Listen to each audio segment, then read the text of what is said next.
Alright, it's time for another IDW review. It's a bit late, but like I've said in other videos, or rather the speed battle ones, schedules have gotten kind of hectic with work, so it's not exactly gonna be like it used to be where I uploaded like a week immediately after the issue comes out. But as long as I'm actually getting these out, I'll be happy. So I'm not like forcing myself to get to it and read it and like immediately make a video and edit it and everything to get it out in time. I'd rather not rush myself. But that's just a little, channel update at the start of this. And let's just get into it with the covers. This one focuses on Tails and Amy literally flying into action over the city. The way it's shaded is very nice, and I love the use of halftones in the background. The second cover has Tails standing in front of something mysterious and I think crystallized, so I'm curious on what's that about. And the third one features Amy, Tails, and Sonic, but I think my favorite is the main cover, like this cover. I always like seeing Yardley covers, plus it's nice to have the spotlight on Tails and Amy for a bit. Okay, sorry, I know I don't normally post these featured characters pages that like introduce you to what characters are gonna be in the issue, but I just love that they decided to describe Lanolin as a woolen warrior. I will also note it's odd to see her and Tangle cited as diamond cutters. I'm used to associating that name with just Whisper and with her long gone team. Given that it fills me, the reader, with a bit of dread, I can't imagine how it is in-universe for Whisper. We are once again in the middle of Imperial City, where Sonic clearly couldn't stay in hiding for long, and is fighting a whole horde of badniks. Given that he's currently at the heart of a city full of them, I doubt they'll be letting up anytime soon.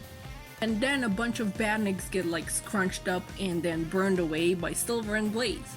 Their entrances are really cool. Amy and Tails show up too and help destroy one of those lance-wielding egg pawns, but in my opinion Silver and Blaze just have the cooler entrance here. And I think it makes sense because like maybe somebody hasn't read the annuals and doesn't know that they're wandering about in the universe instead of being in their own like timelines and dimensions. So it's like a cool entrance for characters that you maybe didn't expect. But it's also cool for readers that did read the annual, because we were like, when are they gonna show up? We know they're around, so when are they gonna show up? So this cooler entrance makes perfect sense for them. I love how Sonic very much has some minor injuries, but is just like, I'm fine.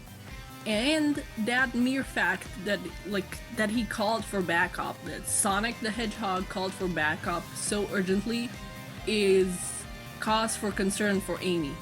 I also gotta note, I love the way this artist draws expressions.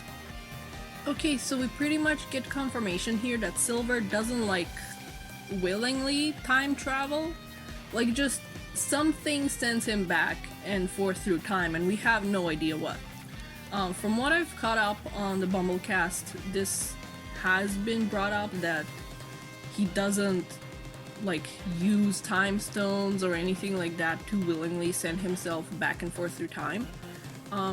And I'd hope that gets elaborated on in the comic, but with Sega's track record, I'm not getting my hopes up. They did surprise me plenty with Scrapnik Island and Frontiers and like what they allowed in the comic and in that game. So maybe I'll be proven wrong. I'd love to get proven wrong, but for now I'm gonna assume we're not gonna get an explanation as to what makes Silver travel through time. Ow, okay, so this is where the crystals from that second cover I mentioned come into play. They're what's powering the city, or maybe at least what can make the city expand like it does. I wonder if we're getting a new powered gem, or given the portal from last issue, maybe the warp topaz is coming into play? Oh my goodness. Alright, so the girls weren't actually teleported to a different location. That portal seems to have taken them to maybe version 2.0 of the digital dimension that Sonic, Tails, and Amy got stuck in before. They can't see the real world, unlike with that one. They can see people, they're technically right there, but nobody can see or hear them. They can't touch or talk to anyone either, and they can't break up badniks because they can't, touch anything, and this includes the badniks. Lanolin feels pretty down, especially as Tangle considers her the leader of the team. So when Tangle asks her why she formed the team in the first place, Lanolin says it was out of desperation. We get a callback to her first appearance in issue 2 again, and how she didn't want to feel that helpless again. But now here she is feeling helpless, and on top of it, she's feeling like a failure.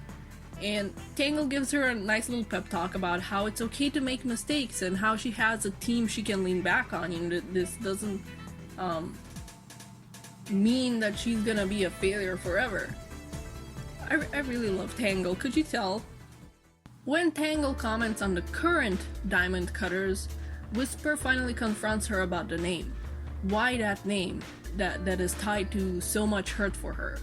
Lanolin didn't even know it was the name of a team that had fallen. She thought former team implied that they'd disbanded after the war.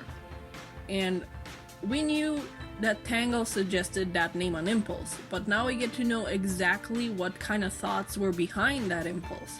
She saw the old team as cool, competent, and close. All things that she wants to be for and with Whisper, because she was pretty shaken up by Whisper leaving before, so that impulse got the best of her in the moment. Whisper reminisces a bit about more recent events. Her leaving and telling Tangle that she felt she doesn't belong with the restoration, her losing her wisps, Belle helping her repair her Wispon, and one moment we never saw on screen until now that I wish we had, her reuniting with her wisps. She has them all in a big hug, and I love how squished some of them are to achieve this, but the Spike Wisp is especially funny. It's just, they're like, eh. But again, I do wish we got to see this moment on screen along with her reunion with Tangle. Maybe we'll get a flashback to it, that's what I'm hoping for. But honestly, I feel like we could have used one downtime issue in between Surge being defeated and between the invasion like Imperial City starting. Like, I feel like we could have used one downtime issue where we see how everybody's faring after Surge, and Whisper getting her reunion with her Wisps and with Tangle. Like, I feel like we could have used that as a bit of a break in between action, but that's just my minor critique. But yeah, anyway, Whisper says how she feels that she's been unhelpful with everybody reaching out to help her and her instead trying to run away in a way. All of it is because of one person betraying her and her old team, just one person. Speaking of, I love the background detail of Mimic, the person being silhouetted by ink in the background as she recalls him. But yeah, I love that they're addressing her trauma and that it's what kept her running and trying to remain in solitude.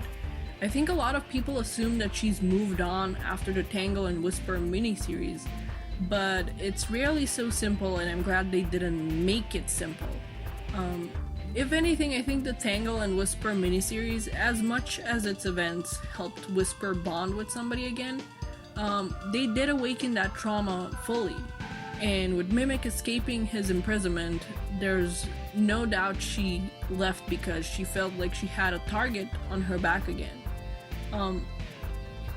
And I'm glad that they're addressing that moving on takes time and patience rather than it happening overnight. And whenever Mimic shows up again, I think he will end up facing a Whisper that's a bit different from the last time they fought. But yeah, I feel like the Tangle and Whisper miniseries were like a first step in healing for Whisper, but they weren't the complete process. Like, the complete process of it is just starting now. This is like her second step into it.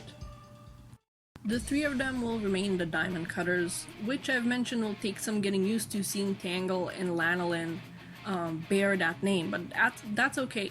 I feel like it perfectly puts us in the shoes of an in-universe character, namely Whisper, who will take some getting used to having a team again. Lanolin figures that what they can do right now is scout the area and gather intel, something that will be greatly helped by them being invisible and intangible to the world right now. They can go wherever they want and not get stopped by any badniks, so Whisper suggests they go to the central control tower. So they head out in a cool panel where the art style and like the shading and everything changes a bit, and I am once again begging Sega and IDW to make posters out of some of these comic covers and panels. Like, they would be perfect as posters. We cut back to the other team who are covering for Tails and fighting one of those annoying huge hammer robots from Sonic Heroes. And I think Amy is about to have another moment where she shows that she's just as strong as Knuckles. There she goes. And you can't even dispute it and say, well, Silver was giving her a boost with his powers, because in the very next panel he's bewildered by what she just did, because as he says, she did most of that on her own. I love when they let Amy show how strong she really is, be it through small hints or like big stuff like this. It's really cool. Alright, well, holy crap, this isn't anything I predicted, but the giant crystals are actually huge, uncut, fake Chaos Emeralds. Eggman's made them that big to increase their power output since they're underpowered otherwise. And they can't break them either. I mean, they could, but it'd be a bad idea given that they're huge and powerful gems. I didn't expect this. I did always wonder what had come of the so far forever unexplored fact of fake Chaos Emeralds being something a person can create, like Tails did in SA2. So if that's a bit of what's getting explored here, I'll be extremely happy. There's very few options for them to turn to in terms of what to do here. Destroying the crystals would blow up everything, including themselves. And in the end, it'd be futile because it will just lead to the city killing more of the earth around it to rebuild itself.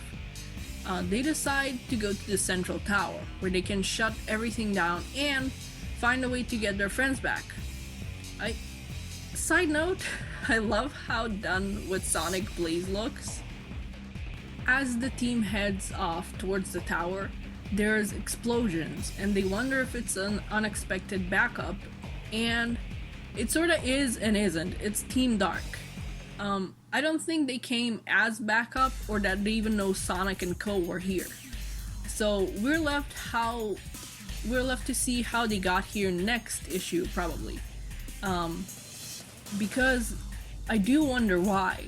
We know from future covers that the shadow androids will play a part in this, so I wonder why or how Team Dark found out about them. Recently Evan Stanley mentioned how she wrote Shadow to be more like what was Sega's current vision of him, being dismissive and stuff, but then she got a correction to make him less like that and closer to what she'd like to write Shadow as. I don't know if the issues in question were these upcoming ones, but I'm excited to see if Sega is finally listening in terms of Shadow's character. I'll be really happy if he goes back closer to what he used to be before Sega decided that he's a bigger jerk than he actually is, basically. But yeah, I'm excited to see what happens, why Team Dark is here, how they're gonna get Tangle and Whisper and Lanolin back, and maybe more stuff about the fake Chaos Emeralds, that both the shadow androids and the exploration of people being able to create their own fake Chaos Emeralds is something I didn't expect to come back, but I'm extremely happy for it. But yeah, those are my thoughts. I already mentioned before, I really love the way the expressions are drawn in this issue. Like, there's both serious ones and the more goofy ones to lighten up the mood. I just really love how this artist draws characters and expressions.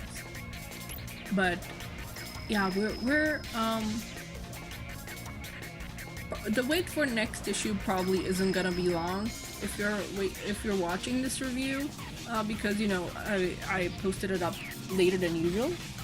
But yeah, I'm excited for the future and what it holds with Sega, like with this lore we got in Frontiers, and the fact that Scrapneck Island is a thing with characters like Mecha Sonic and Mecha Knuckles coming back, including Knuckles' OVA hat in that. And now if we're getting like fake Chaos Emeralds and Shadow Androids and maybe Shadow going back to less jerky characterizations, well, just singular characterization, but you know. But yeah, those are my thoughts. I'm excited for the future, and see you when I see ya. Bye bye.